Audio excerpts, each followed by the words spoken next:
Hey everyone, and welcome back to my channel, Green Glow Gourmet. I'm your host, Roxanne, and for tonight's recipe, we are going to be making zucchini fritters.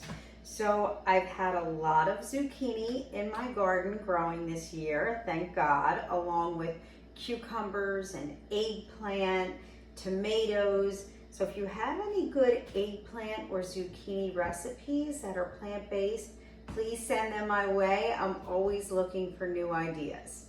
So I will give you the recipe for the zucchini fritters, and then I will tell you how I'm gonna make it versus how the recipe calls for it.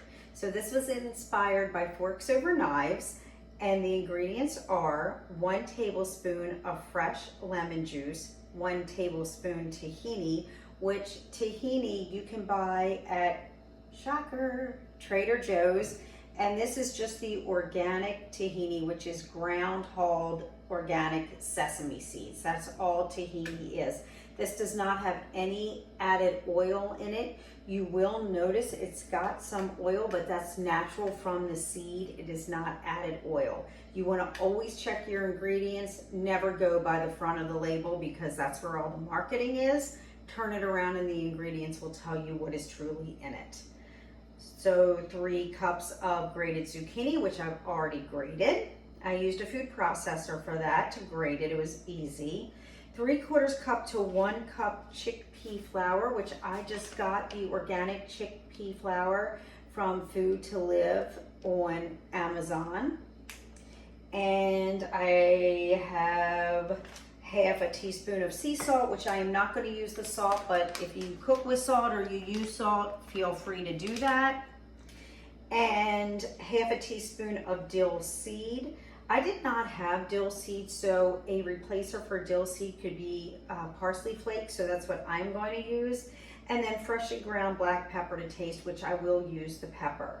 So the first thing we're going to do is we are going to cut the lemon, and we are going to use 1 tablespoon of lemon juice. And if you have any questions about any of the utensils that I use, please let me know. I will be happy to tell you where I buy them. Also, if you have any questions or comments, please put them in the chat. I don't have all my supplies out here, so you're cooking with me tonight. So let me cut the lemon.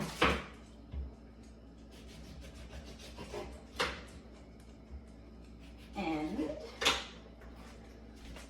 I also like to use a lemon squeezer, so I have that. And I'm just going to put a tablespoon underneath, and I'm just going to squeeze until I have 1 tablespoon of lemon juice in here, which I am not left-handed, but we're going to try to make this work. Let me try it with my right hand. There we go. All right. And then what I'm going to do, because I don't like to waste my lemons, I always cut the ends off of the lemon so that they will fit inside of these containers. And you can get these for any kind of fruit or vegetable. And when you use the lemon squeezer, the good thing is when you're squeezing the juice, the seeds do not come out. So this lemon juicer will capture the seeds, so you don't have to worry about getting the seeds into your dish.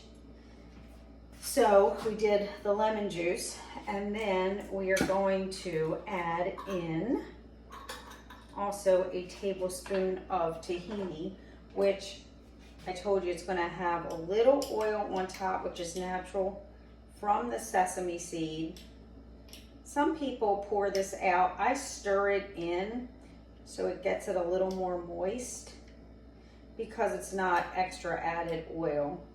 So I'm just going to do that. It has like a peanut butter consistency. If you do not have tahini, you can make this recipe using almond butter, sunflower seed butter, cashew butter, which you can also find in the store. If you can, get it organic.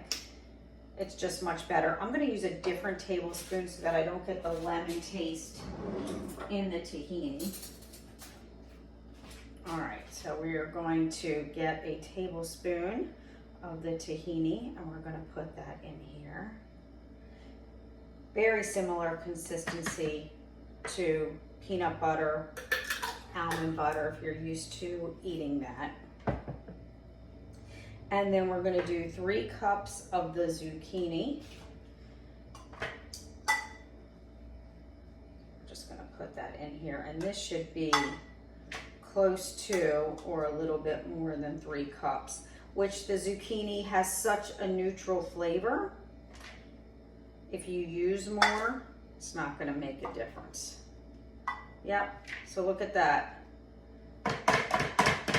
We're going to use all of the zucchini. So I'm just going to pour that in here.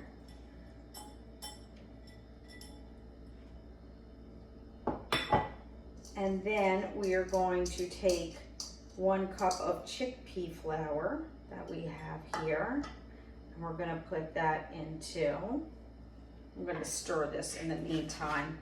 You can always stir and mix as you're adding different things in. The zucchini, you try to dry your zucchini with a paper towel just so that it's not so wet. I had grated this a couple of days ago and had it in the refrigerator, so it's still a little wet, but I find that it's easier to mix all the ingredients and incorporate them in there when it does have a little moistness. The thing is, when you're cooking, you just want to check it because you want to make sure if it's not totally dried, if you didn't dry it with a paper towel, your cooking time could be affected, so it may take it a little longer to cook. But when we put in this chickpea flour, it's going to dry out a lot of the moistness from the zucchini. So we're going to add that now. And then we're going to add in, we just added the chickpea flour. Now we're going to add in a teaspoon of Dijon mustard. And then 3 to 4 tablespoons. You can use chives, you can use green onions. I do not have green onions or chives right now, but I do have regular onions, so I'm going to put that in. I like onions. It's not really going to change the flavor using, in my opinion, the onions versus green onions. So I'm going to put that in there and mix that in. And then if you're using salt, add your salt. If you're not using salt, leave it out like I did. I'm going to add a half a teaspoon of the parsley flakes. I'm sorry about that, because we're not using the dill seed. If you have dill seed, use dill seed. If you don't have dill seed, you can use parsley flakes, and you can look online to see what else you can use to replace the dill seed. I'm just mixing in the parsley flakes. And then I'm going to add some pepper. I love pepper. I always use a lot of pepper, black pepper, so you can add that in. This calls for just black pepper to taste. So if you like pepper, pour more in. You know, I always say do a little bit at a time. You can always add, you cannot take away. So once all this is mixed in and incorporated, what you're going to do is you're going to heat a non-stick skillet over medium-high heat and just scoop a portion of the mixture, about 1/4 cup, right onto the skillet. You can use a spatula to flatten it. And you're going to cook it on one side for 3 to 4 minutes. Flip it and cook it for another 2 to 4 minutes on the other side until it's golden on both sides. And then if they're browning too quickly, just reduce the heat to allow the center to cook. But what I'm going to do is I am going to use my air fryer rather than turn on my oven. And I am going to bake it at first in my toaster oven on bake. I'm going to do it on 350. I'm going to see how that turns out. I'll let you know how long it takes. And then what I'm going to do is I'm going to air fry it for a few minutes to try to dry it out as well. So this is going to be an experiment. We will see how it goes. I will let you know how long it took, how I did it, as soon as we come back. Okay, we're back. So I made a few changes. After I mixed everything, I tasted it and it was way too bland for me. So what I did was I added another full tablespoon of Dijon mustard. I also added about a teaspoon of garlic powder and onion powder and more pepper. I mixed everything in again and then I tasted it and it was a much better flavor. So that's another tip. When you're making something and you're following the recipe, it doesn't mean that it's going to be to your liking. So just make sure you taste it before you cook it so you don't waste an entire recipe. So I did it two different ways. I decided to try it on the skillet. I do not cook with oil. So I have a ceramic pan.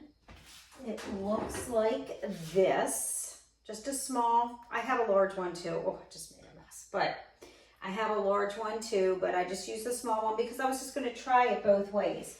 So I did 2 at a time in the skillet, and then I put 5 in the air fryer, and I just did air fry. I did not bake them.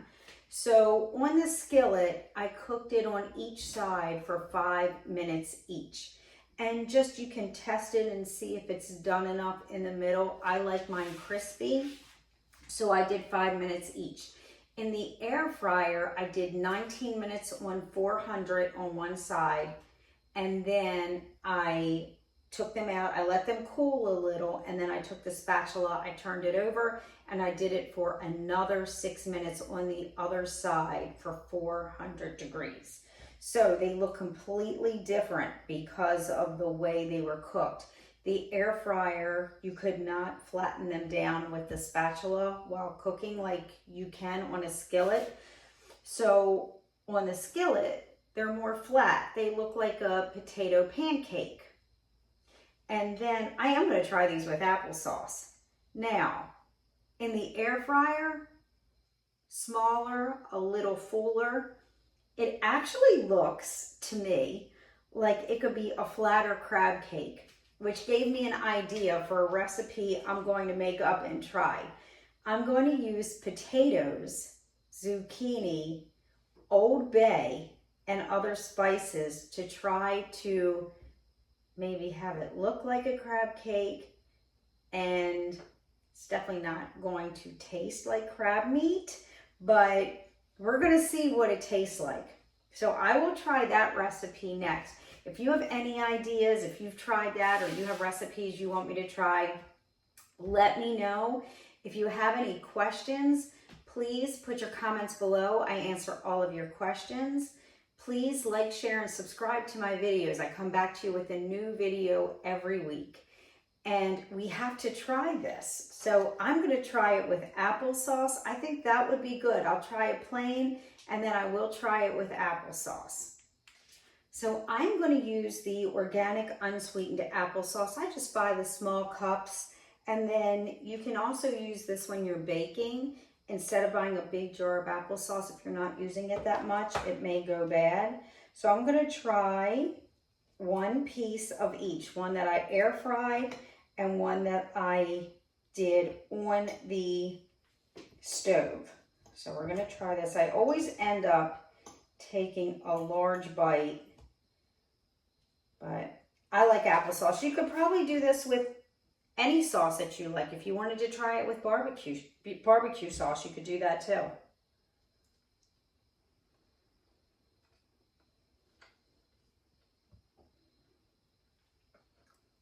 That's very good. I'm going to see if I taste a difference with the flatter one. I'm sure I won't, because it's the exact same recipe. One's just flatter.